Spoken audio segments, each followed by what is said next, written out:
Um excelente dia. Deus abençoe você, seu lar, sua família. Derrame graça e poder nesta terça-feira maravilhosa, protegendo toda a sua parentela de longe e de perto. Evangelho de Jesus Cristo, segundo escreveu o apóstolo São João, capítulo de número 2, a partir do verso de número 12, diz o seguinte: Depois disso, ele desceu para Cafarnaum, ele e sua mãe, e seus irmãos e seus discípulos, e eles não ficaram ali por muitos dias. E estando próxima a Páscoa dos judeus, Jesus subiu para Jerusalém e encontrou no templo aqueles que vendem bois, ovelhas e pombas e os cambistas assentados. E tendo feito ele um chicote de pequenas cordas, expulsou todos do templo, e as ovelhas e os bois, derramou o dinheiro dos cambistas e derrubou as mesas. E disse aos que vendiam as pombas: Tirai daqui estas coisas, não façais da casa de meu pai casa de comércio. E lembraram-se os seus discípulos de que está escrito: O zelo da tua casa me devorará. Então responderam os judeus, dizendo-lhes: Qual sinal tu mostras, vendo que tu fazes estas coisas? Jesus lhes respondeu, dizendo: Destrua este templo, e em 3 dias eu o levantarei. Então disseram os judeus: Em 46 anos foi edificado este templo, e tu em 3 dias o levantarás? Mas ele falava do templo de seu corpo. Quando, pois, ele foi ressuscitado dentre os mortos, lembraram-se os seus discípulos de que ele dissera isto, e creram na Escritura e na palavra que Jesus disse. Ora, estando ele em Jerusalém durante a festa da Páscoa, muitos creram no seu nome ao ver os milagres que ele fazia. Mas o próprio Jesus não se confiava a eles, porque conhecia a todos os homens, e não necessitava de que alguém desse testemunho de homem, porque ele conhecia o que havia no homem. Palavra gloriosa da parte do nosso Deus. Jesus está indo para a festa dentro do templo, né? Uma adoração aonde todos os judeus estavam ali, e vai ele juntamente com a sua mãe, seus irmãos, seus discípulos, diz a palavra claramente isso. E é tão interessante que quando Jesus chega ali, a primeira coisa que ele nota, ele vê todo aquele povo ali no templo vendendo bois, ovelhas. Ele viu também os que estavam sentados às mesas trocando dinheiro para o povo, né? Ele fez então um chicote aí de corda e expulsou toda aquela gente dali, e as ovelhas, os bois, ele virou mesa, jogou dinheiro no chão, porque a palavra de Deus nos fala claramente: o zelo da tua casa me consome. Nós vivemos nos dias onde as pessoas têm comercializado a palavra de Deus.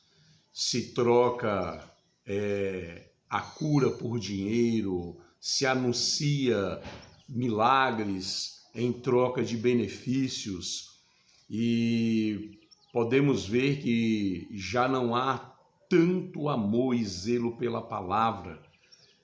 Qualquer coisa que alguém vá orar por alguém, é como se estivesse a outra pessoa que está recebendo a oração obrigada a dar alguma coisa àquela pessoa que orou. A palavra de Deus, ela é clara, né? De graça nós recebemos e de graça nós damos, porque o dom é do Senhor, e um dia nós vamos prestar conta. Nós somos só o canal que ele usa, a água é ele, a torneira somos nós, ele abre e fecha a hora que ele quiser. E é por isso que nós não devemos fazer comércio com a palavra de Deus. Se você vê um pregador, se você louva ao Senhor, você não deve estar recebendo nada em troca. Se te chamarem para ir em outro estado e os irmãos querem pagar a passagem, a estadia, é uma coisa, mas você não deve receber nada em troca. A Bíblia não traz nenhuma ordem dessa maneira, né? Nós sabemos que, claro, que se o irmão vai ou vem até uma cidade diferente, ele vai receber por isso para os seus custos, né, da viagem. Mas a Bíblia é clara: de graça nós recebemos, nós de graça daremos. E você não deve estar fazendo campanha na sua igreja para arrecadar dinheiro, porque isso também não é uma coisa correta. A Bíblia diz para a gente orar pelos enfermos, curar todos eles, limpar os leprosos, ressuscitar os mortos. de graça recebeste e de graça dai. Que a mentalidade nossa possa ser mudada. O templo é o lugar de adoração. O povo vinha de muito longe, então essas pessoas aliviavam a carga vendendo, mas não precisaria vender ali no templo, né? Poderia vender em outro lugar. E a coisa estava tão feia que eles estavam fazendo comércio até em trocas de dinheiro. Estava uma verdadeira baderna, uma bagunça total, sem reverência, atrapalhando o andamento das celebrações. Assim nos dias de hoje também acontece. Que nós possamos ser atentos. E o Senhor, vendo esse modelo de templo, vendo essa barganha, Ele olha e diz assim, olha, esse templo aí será derrubado. Derrube esse templo. E Ele não estava falando do templo, Ele estava falando dele. Mas era simbologia dizendo, olha, esse modelo está passado, fracassado. O centro da adoração agora sou eu. Vocês vão derrubar esse templo. E em 3 dias Deus o levantará. E eles falaram, olha, em 46 anos foi levantado esse templo que Salomão edificou. Depois que Salomão edificou, houve a destruição na época dos babilônicos. E então agora uma reforma na época de Neemias levou 46 anos. E esse segundo templo, então, se levaram 46 anos, você em 3 dias vai reerguer. E Jesus estava falando do seu templo. Ele estava falando do seu corpo. Ele estava dizendo de uma nova adoração.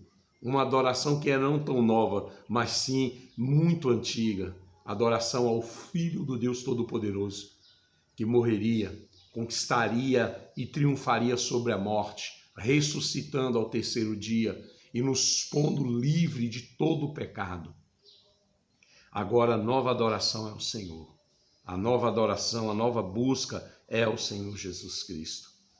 E esses homens ficaram um pouco temerosos, mas outras pessoas creram no Senhor Jesus. A Bíblia diz que ele ficou ali alguns dias, não ficou muito tempo, mas no tempo que ele ficou, as pessoas se converteram, se entregaram a ele. E diz a palavra que mesmo assim Jesus não confiava em ninguém, porque ele conhecia o coração dos homens, ele sonda. Não adianta vir com elogios, não adianta rasgar seda, porque Jesus sonda os corações.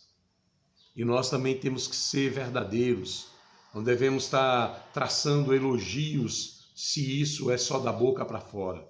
O que nós temos que fazer do mais íntimo. Por isso que a adoração ela não depende de um instrumento, que o maior instrumento que o ser humano tem é a sua própria voz. Então, quando sai de dentro da sua alma, do seu espírito, do seu coração, a intimidade, a verdade da adoração, tudo fica mais fácil. O Senhor recebe. Por isso que a Bíblia diz que um espírito quebrantado, um coração contrito, Deus não desprezará, porque há verdade nisso. Que você possa se aproximar de Deus em verdade. Bondoso Deus e amado Pai, nós oramos nessa manhã agradecidos, porque Tu és bom. Arranca, Senhor, tudo que não provém de Ti, dentro do nosso templo, que é a Tua morada, Senhor, que é o nosso corpo. Tudo que não provém de Ti, todos os cambistas, todo erro, todo engano saia de nossas vidas. Que nós possamos adorar a Ti em espírito e em verdade, reconhecendo que Tu és o centro de toda adoração. Nós pedimos a bênção sobre a cidade de Paulo Ramos, o Brasil, o mundo inteiro, pedindo a Tua cura, a Tua bênção, abrindo portas e janelas dos céus, ajudando a nossa economia no mundo inteiro, para que as pessoas tenham o alimento de cada dia.